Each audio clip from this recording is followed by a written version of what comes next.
सच्चिदानन्दरूपाय विश्वोत्पत्त्यादिहेतवे तापत्रयविनाशाय श्रीकृष्णाय वयं नमः। श्रीकृष्णाय वयं श्री सीताराम। आइए आज के कथा प्रसंग में हमारे इस कार्यक्रम में जुड़िए और कथा का लाभ उठाइए। आज पूज्य महाराज जी श्रीमद् भागवत में से श्री रामकृष्ण परमहंस जी के विषय में एवं भगवान सूर्य नारायण की उपासना, आराधना और उनकी आराधना से होने वाले लाभ और सूर्य नारायण से रक्षित सर्व संसार, इस संबंध में आप सबके सामने कथा प्रस्तुत होगी। आइए प्रेम पूर्वक सुनिए। और श्री गुरुवे नमः। अखंड मंगलाकारं व्याप्तं येन चराचरं तत्पदं दर्शितं येन तस्मै श्री गुरुवे नमः। मनोजवं मारुतुल्यवेगं जितेन्द्रियं बुद्धिमतां वरिष्ठं वातात्मजं वानरयूथमुख्यं श्रीरामदूतं शरणं प्रपद्ये। भक्तभक्तिभगवन्त गुरु चतुर्नाम वपुः इनके पदबंधन किए नाशय विघ्न अनेक। श्री राम जय जय राम। श्री राम जय राम श्री राम जय जय राम। श्री राम जय श्री राम जय राम। श्री राम जय राम। भर्जनं भवबीजानां मर्जनं सुखसंपदां सर्जनं यमदूतानां राम रामेति गर्जना। राम राम जो इस प्रकार से गर्जना करता है बोलो, भर्जनम भवबीजानां, उसके जो है जन्म मरण रूपी बीज जो है वो भुन जाते हैं। जैसे ना बीज भुन जाता है, भुनने के बाद फिर वो पैदा नहीं होगा, बो देंगे पैदा नहीं होगा। उसी प्रकार से शरीर के अंदर जो है पाप के बीज भी हैं, पुण्य के बीज भी हैं। ठीक, तो हर जन्म भव बीज आना, वो भव जन्म मरण रूपी जो बीज हैं बोलो वो भुन जाते हैं, भुन जैसे जाते हैं। हर जन्म भव बीज आना। अर्जनम सुख संपदा, और सुख संपत्ति जो है बोलो वो स्वतः ही आ जाती है। अर्जन मतलब जमा करना अथवा आ जाना। ठीक, तो भर्जनम भवबीजानाम अर्जनम सुख संपदा तर्जनम यमदूतानाम राम रामेति गर्जनम। यमदूत जो है हर समय पीछे लगे हुए, बोलो आपने राम नाम कहा नहीं, वो भाग जाते हैं। जैसे पुलिस के आते ही चोर भाग जाते हैं, उसी प्रकार से भर्जनम भवबीजानाम अर्जनम सुख संपदाम तर्जनम यमदूतानाम राम रामेति गर्जनम। गर्जना करे जोर से। ये दोनों ही बातें हैं, गर्जना भी करनी है और वैसे भी करना है जैसे कि गर्जना का ये है, जितनी जोर से बोलेंगे उतना अधिक सुख देगा, फल देगा।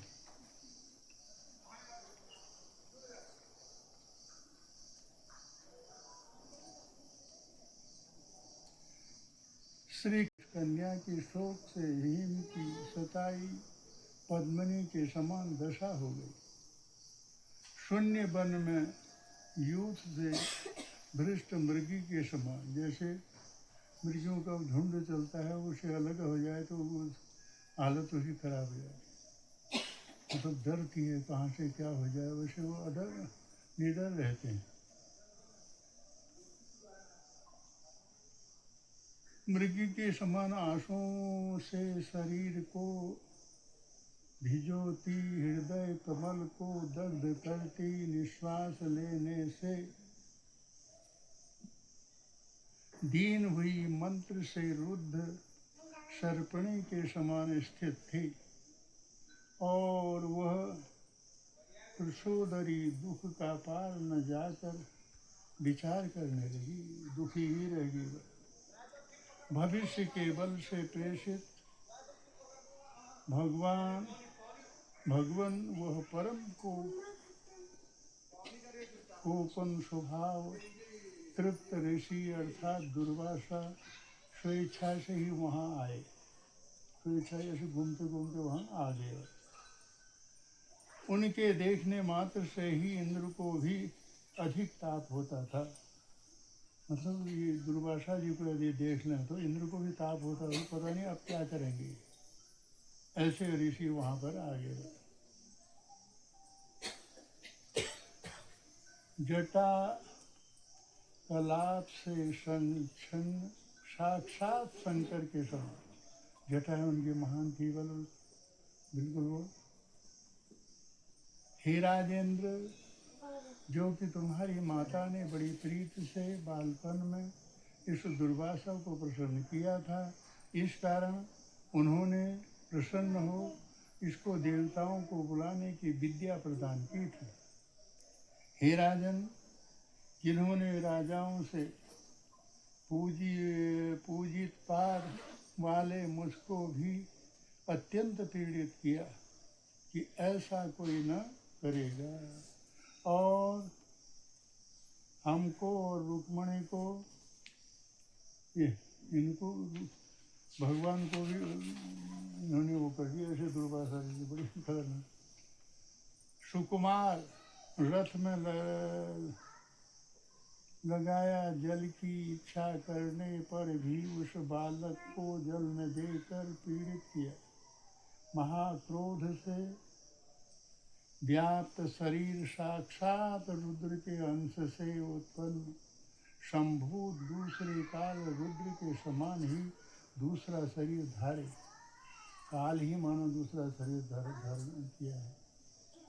अत्रि का महातत्व रूपी कल्प वृक्ष का दिव्य फल पतिव्रता शिरोमणि अनसुईया के गर्भ से उत्पन्न हुए थे। वो दुर्वासा जी ब्रह्मा विष्णु महेश इनके गर्भ से पैदा हुए। देखिए ऐसे ये गृहस्थी हैं, क्या है, गृहस्थी हैं। उनके पति भी हैं, वो स्वतः भी हैं, देखिए इनके बच्चे भी। भगवान को ही उन्होंने पुत्र बना लिया। गर्भ से उत्पन्न बुद्धिमान दुर्वासा जी, वो बहुत बुद्धिमान थे। साक्षात ब्रह्मा के समान मूर्ति धारण के अनेक तीर्थों के जल से धोई जटा भार से शोभित था। उन ऋषि को आया देख शोक सागर से उठ वह ब्राह्मण कुमारी अपने नेत्रों को खोल अच्छे स्वर से बोलने लगी। बोलने वाली तो थी ही, वैसे वो दुख से पीड़ित थी।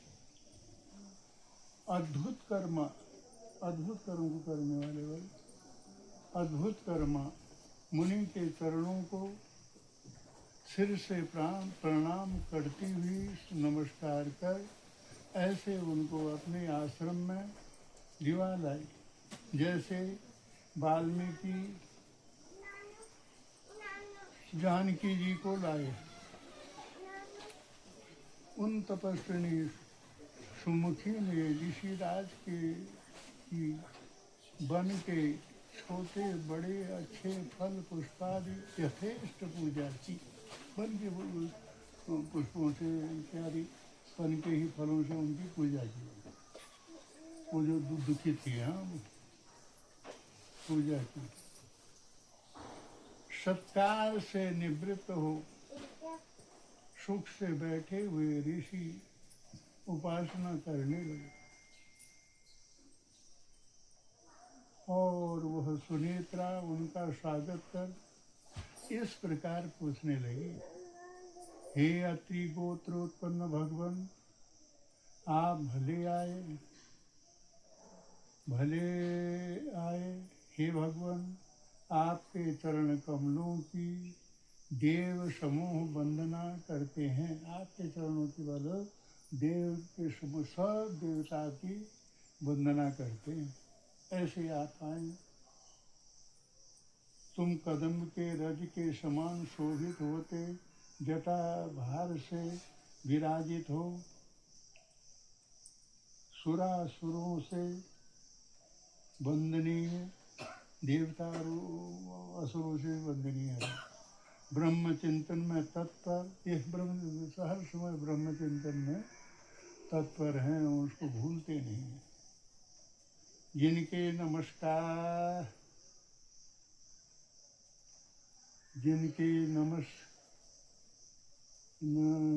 नाम स्मरण से दुख का क्षय हो जाता है। ये देखिए, इनका नाम ही याद करने से बोलो दुख कट जाता है। ऐसे ऐसे ऋषि महात्मा हैं कि जिनके नाम से ही दुख कट जाता है। और दर्शन से तत्काल सिद्धियाँ प्राप्त होती हैं। ये साधु नाम दर्शन, ये इतने बड़े ऋषि हैं, वो तो ठीक ही है, जो नाम मात्र के में उससे कुछ न कुछ तो होगा ही है। जैसे एक बत्ती देखिए वो जली हुई है और एक बत्ती क्यों, लेकिन कुछ तो रोशनी अभी कर ही रही है। वही तत्व उसमें, वही तत्व जो बड़े उसमें है, वही तत्व इसमें भी है। इसको वो रखे। हाँ यार,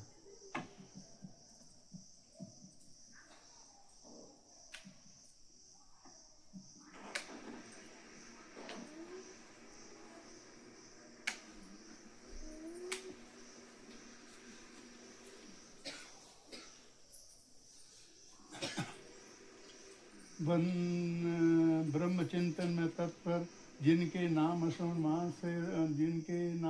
स्मरण मात्र से दुख का क्षय होता है और दर्शन से तत्काल सब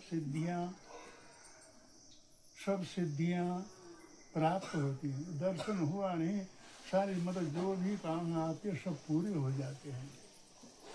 ऐसे आपको देखने और नमस्कार करने से सब पाप क्षय हो जाते हैं। ये आपको देखने से भी और नमस्कार करने से सब पाप क्षय हो जाते हैं। इसलिए साधु नाम दर्शनम पुण्यम। साधु चाहे इतना बड़ा हो, जैसे बताए ना, तो चाहे इतना बड़ा हो, जैसे कुछ न कुछ काम तो करते ही है।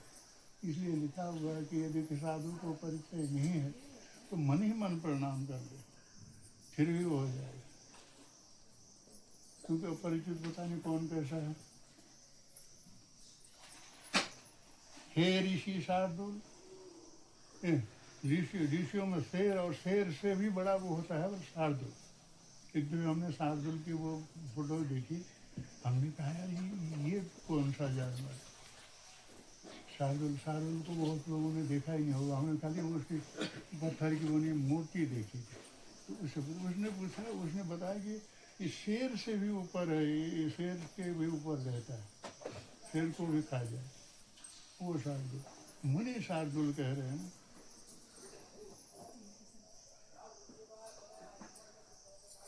मुझको कुछ आपसे पूछने की इच्छा है।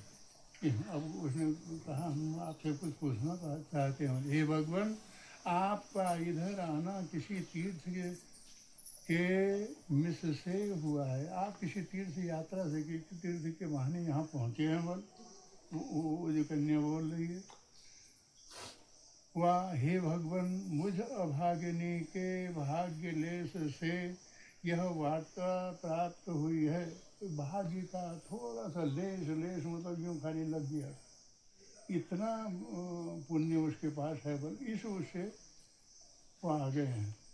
अथवा कोई पिता के पुण्य के प्रभाव से, अथवा याद हमारा कोई इतना वो रहा होगा, अथवा हमारे पिता के पुण्य ऐसे रहे होंगे जिनके प्रताप से हम यहाँ आए हैं, आप यहाँ आए हैं। पुण्य प्रभाव से आपका दर्शन प्राप्त हुआ है। आपका दर्शन मनुष्य के पाप को दूर करने वाला, मनुष्य का जो मनुष्य, ऋषि ऋषि नहीं, मनुष्य जो साधारण होते हैं ना, उनका पाप दूर करने वाला दर्शन से खाली गुरु रूपी अंध रूप में पड़े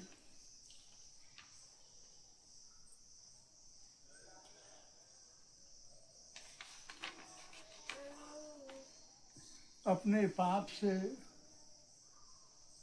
दुष्ट चित्त हुए पुरुषों को आपका चरणोदक स्पर्श कोटि तीर्थों के समान। आपके चरणों के जो तो चरणोदक है बोलो, वो खाली स्पर्श ही, वो करें स्पर्श से कोटि तीर्थों के समान पुण्य करने वाला है। वो बोल रही थी तो उसको भी कैसा ज्ञान।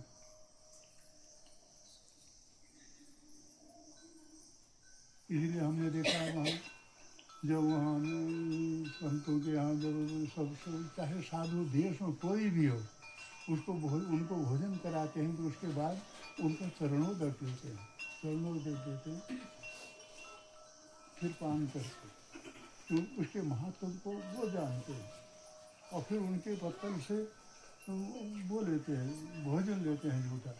एक दफ़े हमारे लोग उसमें वो माई आ गई, हमने कहा हमने वो जबरदस्ती उठाएगी ये, नहीं तो दूध किसी के जूठा पाने की रुचि ही नहीं होती। यह वाक्य कहकर ब्राह्मण कन्या नीचे को मुख करके स्थित हुई।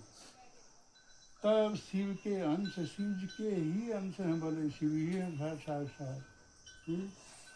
ये जो छोटा सा बल्ब जल रहा था ये वो बिजली का ही अंश था। दुर्वासा जी हंस कर उससे कहने लगे, हे ब्राह्मण कन्या, तू धन्य है, तैने धर्मिष्ठ शिव पूजन में रत मेधावी के कुल का उद्धार कर दिया। मैं कैलाश से तेरी धर्मशीलता, ये धर्म कर रही है और बड़ी शीलवान है वो लोग, अहम भाव आ गया तो चले जाता है। शील सबसे बड़ी, शील रत्न सबसे बड़ा, सब रत्नन की खान। शील मतलब हर प्रकार से अच्छा स्वभाव, सरल, अहंकार रहित। तुलसीदास जी ने क्या लिखा है, शील रत्न सबसे बड़ा, सब रत्नन की खान। तीन लोक की संपदा बस है शील महा। तीन लोक की जो संपदा है बोलो, जिसके पास शील होगा वहाँ अपने आप बस जाती है, संपदा आ जाती और रहती है। हे वाराहे, वारोहे, अब मैं बद्रिका आश्रम को जाता हूँ। अभी नहीं हुआ, वहाँ तक निरत एकाग्र शांत चिर स्थित लंबे काल तक भगवान नारायण का दर्शन करूँगा। हे सुंदरी, मैं तुम्हारे दुख का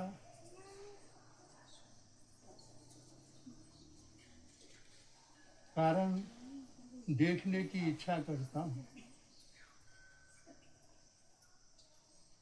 अंतराधिरूपी अग्नि से प्रदीप्त हो। कन्या बोली, हे ऋषि, क्योंकि अंदर से तो बड़ी दुखी थी वो अग्नि के समान। कन्या बोली, हे ऋषि, आपके दर्शन से मेरा शोक सागर नष्ट हो गया। मतलब शोक में थी, दर्शन से ही काफी दूर हो गया। और जो आप संतुष्ट हुए हो तो आगे को शुभ होने की आशा है। हे तप में तत्पर है बोलो, क्या आप मेरे शोक का कारण नहीं जानते हो? मुझे कोई भी प्रश्न करने वाला नहीं दिखता। यह आप विचारिए, मेरे माता भ्राता बंधु कोई नहीं है। यह जानिए, मेरा विवाह नहीं हुआ, कुमारी हूँ, विवाह का काल बीता जाता है। काल ही के प्रत्येक चीज़ का समय होता है ना, काल कर काल में समय। अब ये तुम 35 वर्ष में शादी कर रहे हो, 40 में, क्या मतलब होता है? अरे ज़्यादा से ज़्यादा 20 वर्ष में तो शादी हो जानी चाहिए। सीता जी की जब शादी हुई तो शायद 6 ही वर्ष की थी, और राम जी 16 वर्ष के।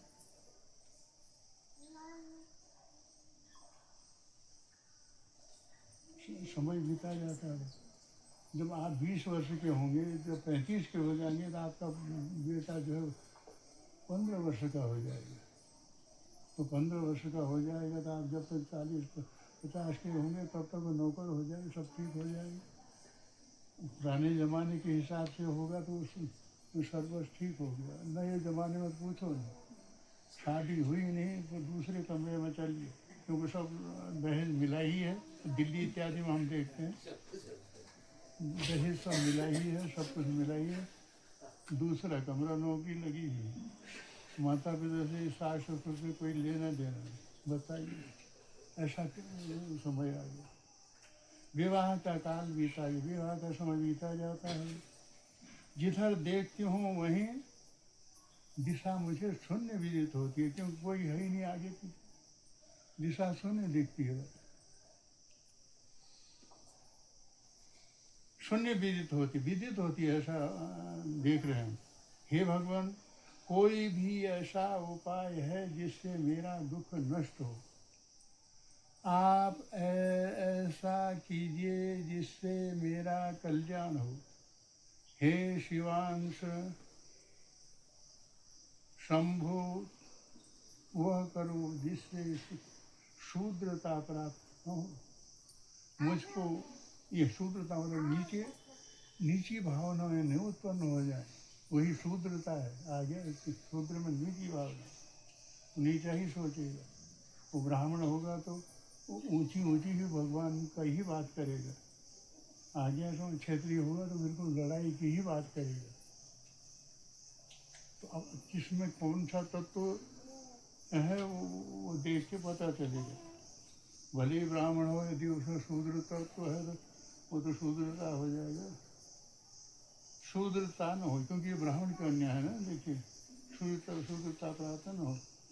मुझको सुख देने वाला हो, जो मेरे पिता होते तो कुछ चिंता नहीं थी, वह भी अकाल के काल कवलित हो गई। अकाल मतलब कम ही समय में वो जो क्या हो गए, मतलब काल के दास हो गए। काल ने उनको वो कर दिया। ठीक, सबको थोड़ा बहुत सुख होता है, परंतु मैं क्या एकांत दुखी हूँ।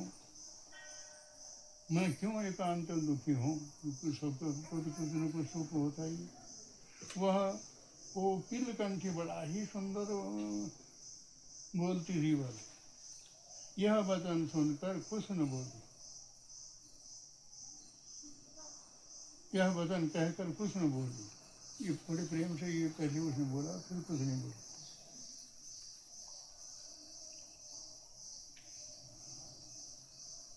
तब ऋषि दया कर क्षण मात्र ध्यान कर बोले। क्षण मात्र उन्होंने ध्यान किया, पर फिर बोले। क्या बोले?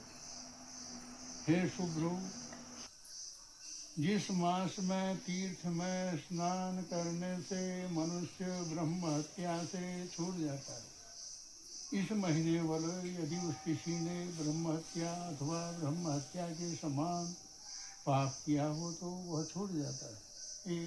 ये तीर्थ स्थान की महिमा है। स्नान माया दर्शन जो है बोलो मुक्ति का कारण, मुक्ति मिल जाती।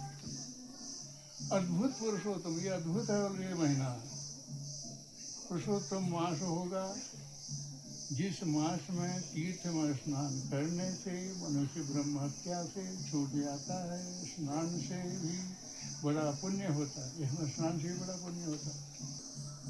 स्नान से बड़ा पुण्य होता है। साधन की तो बात ही क्या है। हे देवी, हे शोभने, इसके समान और कोई महीना नहीं है। ये पुरुषोत्तम मास के समान कोई महीना नहीं है। क्यों नहीं है कि ये पुरुषोत्तम मास जो है भगवान इसमें समाये हुए हैं। बोलते भगवान सभी में समाये, लेकिन पूर्ण रूप से समाये हुए हैं।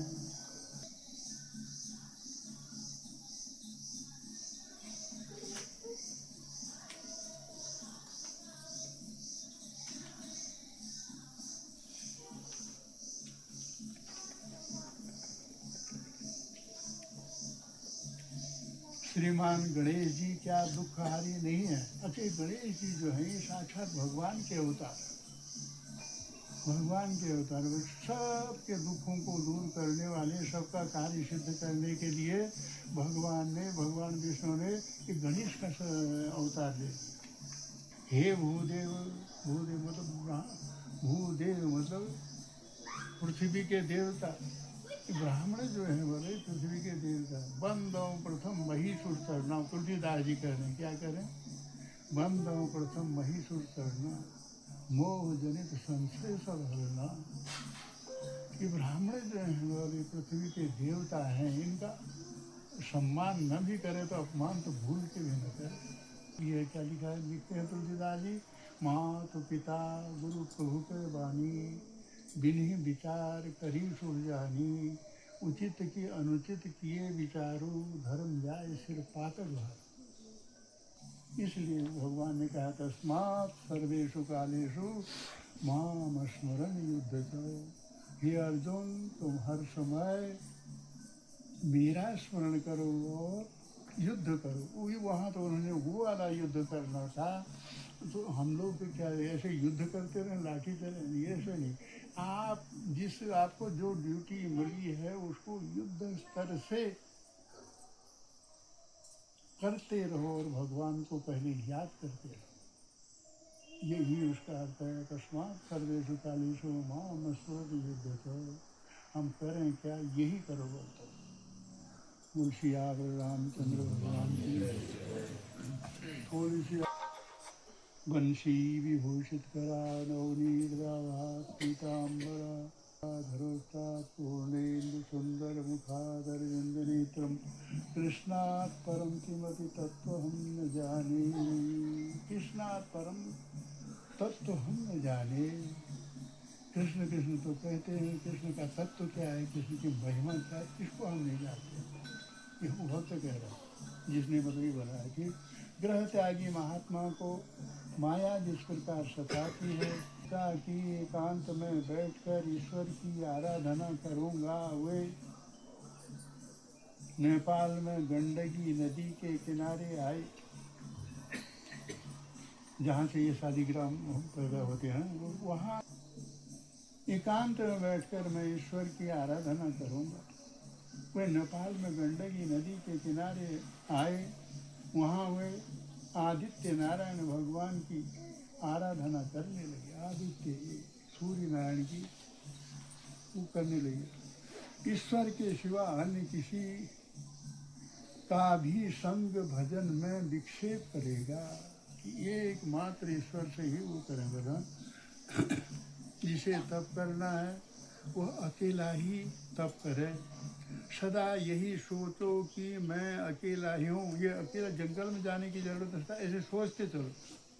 ये जैसे इतने यहाँ बैठे हैं, हम ऐसा मान लें कोई बैठा ही नहीं है और कथा करते हो। एक संत कहते थे तुमको कथा करनी सीखनी है तो वहाँ जंगल में चले जाओ और कथा करते रहो।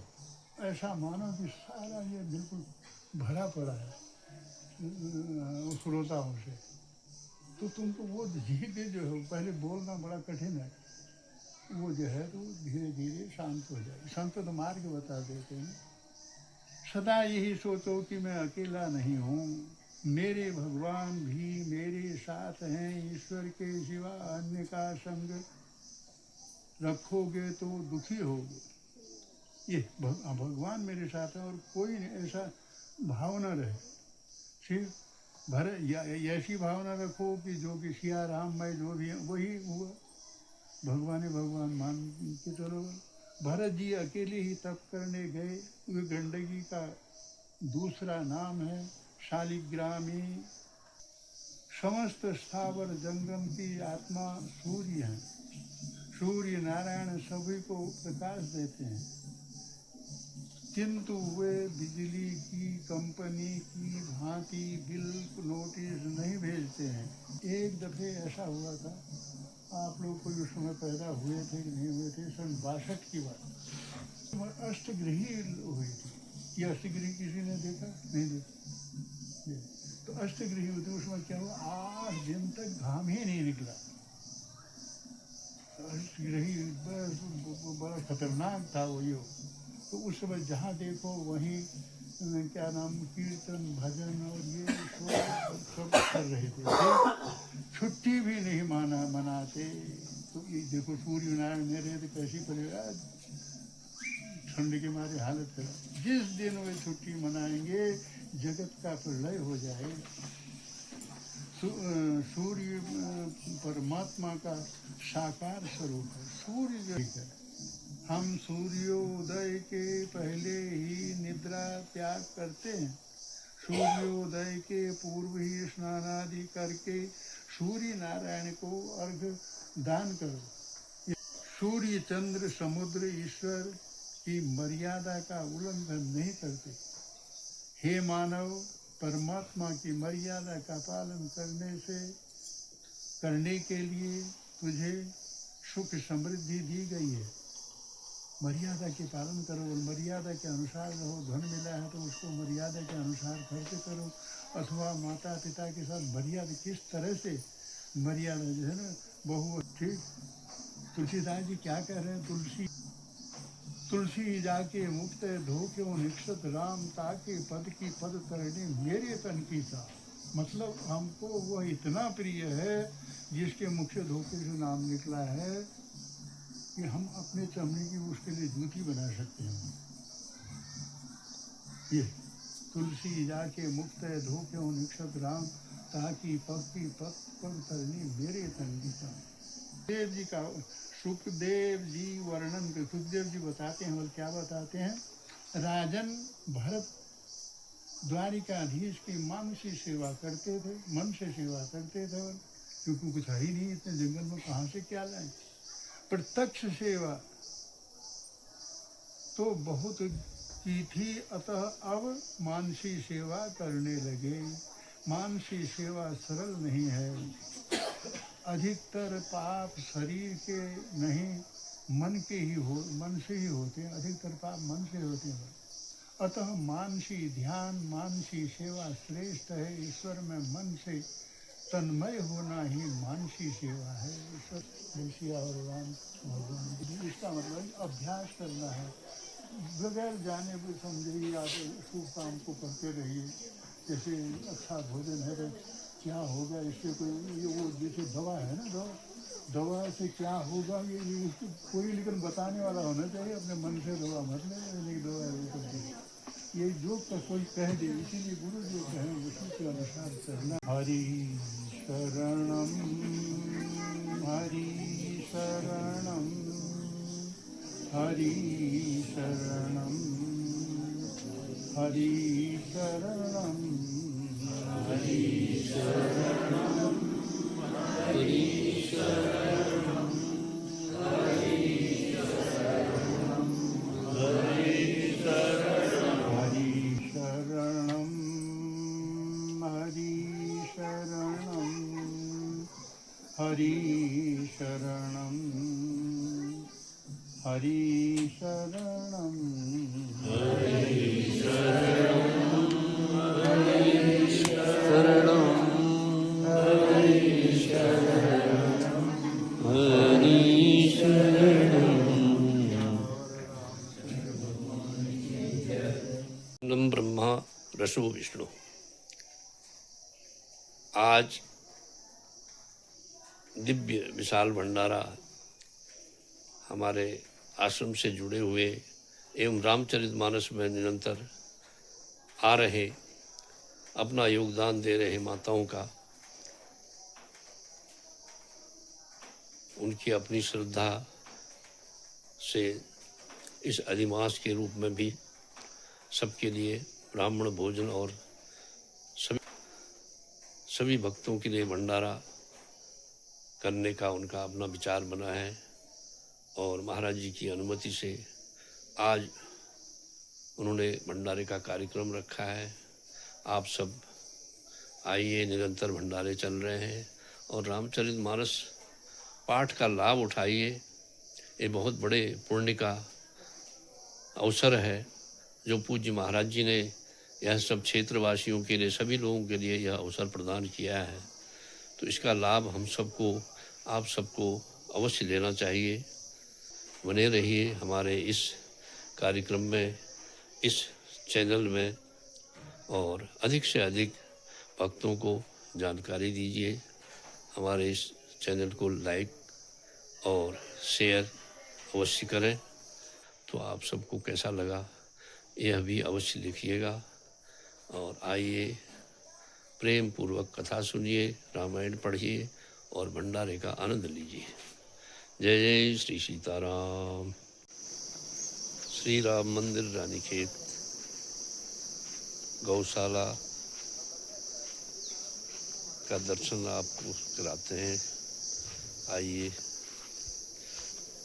नमो गोभ्यः श्रीमतीभ्यः। गौ माता की जय हो। चलने के लिए जाने का समय हो गया है और गौ चराने में, गौ की सेवा में लगे हुए ये कृष्णचंद्र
आजकल दत्त पनेरू जी, जिनसे आप पूर्व परिचित हैं, हमारे आश्रम में भी रहे हैं और यहीं से फिर बटालियन पंडित बन गए।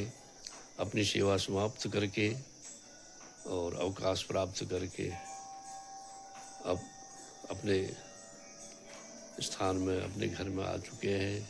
तो आजकल रामचरितमानस पाठ में वह भी रानीखेत पधारे हुए हैं और रामचरितमानस का पाठ तो कर ही रहे हो, साथ साथ में यहाँ पर गौशाला की गायों को भी चराने के लिए नित्य ले जा रहे हैं और बड़ी श्रद्धा से सेवा कर रहे हैं और बड़े पुण्य के भागी हैं वो। और गायों की सेवा में बिल्कुल राजा दिलीप की तरह मानस का पाठ करते हुए और क्षेत्रवासियों को भी, हम सबको भी एक प्रेरणा दे रहे हैं कि अपने पास समय होते हुए और गौ माता की सेवा अवश्य करनी चाहिए। गौ माता हमें हर प्रकार से सहयोग प्रदान करती है, शारीरिक स्वास्थ्य की दृष्टि से कहें, चाहे पर्यावरण के संबंध में कहें, और गौ माता तो गौ माता है, हमारी माँ की तरह हमारी रक्षा करती है। आजकल इस सेवा में भी लगे हुए हैं और रामचरितमानस पाठ तो करते ही हैं रात्रि में, और दिन में सत्संग का लाभ भी उठाते हैं। तो इनके लिए भी यह पुण्य का समय है। हम सब मिलकर उनको इस सेवा के लिए बहुत धन्यवाद देते हैं। आइए उनका भी हम आपको दर्शन कराएंगे, हो सकेगा तो उनकी ओर से जो सेवा की जा रही है तो उस संबंध में कुछ उनके विचार भी श्रवण कराएंगे। आप बने रहें हमारे इस कार्यक्रम में।